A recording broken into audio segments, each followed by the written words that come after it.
Yes, I asked for a review by FIFA. ফুটবলের মাঠে referee সব, তার সিদ্ধান্তই চূড়ান্ত। কিন্তু সেই সিদ্ধান্ত যদি বাতিল হয়ে যায় খোদ মার্কিন প্রেসিডেন্টের এক ফোন কলে। হ্যাঁ, এবারের বিশ্বকাপে ঠিক এমন অভাবনীয় আর নাটকীয় ঘটনাই ঘটিয়েছে FIFA. Red card. I didn't know what the hell a red card was. When I found out, I said, "You got to be kidding!" This guy just hands up. Okay, your best player is not going to play next week or in the next game. I said, "Wow, that's a lot of power. That's terrible." Round of 32-এ Bosnia হার্জেগোভিনার ডিফেন্ডারকে foul করায় সরাসরি লাল card দেখেছিলেন যুক্তরাষ্ট্রের striker Folarin Balogun. নিয়ম অনুযায়ী বেলজিয়ামের বিপক্ষে শেষ 16 ম্যাচে তার এক ম্যাচের নিষেধাজ্ঞা কাটানোর কথা। কিন্তু ফুটবল বিশ্বকে চমকে দিয়ে ফিফা সেই স্বয়ংক্রিয় নিষেধাজ্ঞা 12 মাসের জন্য স্থগিত করেছে।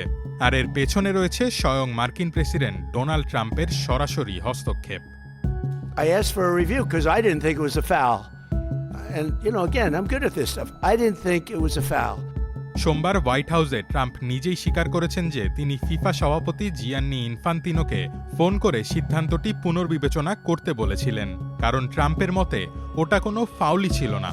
ব্রাজিলিয়ান রেফারি রাফায়েল ক্লাউসের সেই সিদ্ধান্তকে ভয়ঙ্কর এবং রেফারিকে খানিকটা সন্দেহজনক বলেও মন্তব্য করেছেন ট্রাম্প।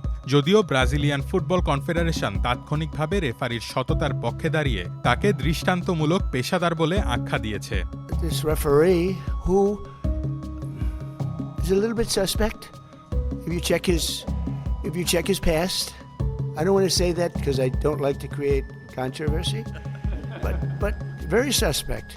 ট্রাম্প দাবি করেছেন তিনি ফিফাকে সিদ্ধান্ত চাপিয়ে দেননি, তবে নিষেধাজ্ঞা বহাল থাকলে তার টুর্নামেন্টে বড় দাগ রেখে যেত।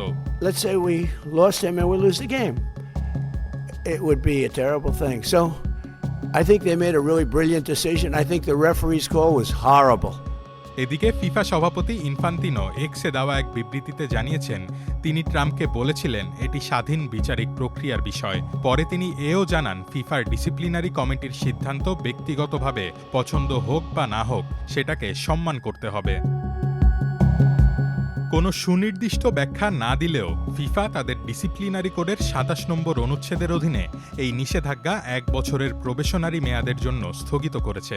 আর এতেই সিয়াটলে স্থানীয় সময় বিকেল 5টায় বেলজিয়ামের বিপক্ষে মাঠে নামতে আর কোনো বাধা রইল না এই টুর্নামেন্টে 3 গোল করা বালোগানের। ফিফার এই সিদ্ধান্তে রীতিমতো তোলপাড় শুরু হয়েছে। বেলজিয়াম এই ঘটনায় বিস্মিত, কিন্তু তাদের আপিলও খারিজ করে দিয়েছে ফিফার আপিল কমিটি। ফিফা জানিয়েছে বেলজিয়াম কেবল পরবর্তী প্রতিপক্ষ, তাই আপিল করার কোনো অধিকার তাদের নেই। বিশ্বকাপে এর আগে 189টি লাল কার্ডের ঘটনায় কেবল একবারই কোনো খেলোয়াড় স্বয়ংক্রিয় নিষেধাজ্ঞা থেকে বেঁচেছিলেন। সেটি ছিল 1962 সালে ব্রাজিলের গারিঞ্চার ক্ষেত্রে, আর সেবারও পেছনে ছিল রাজনৈতিক হস্তক্ষেপের অভিযোগ।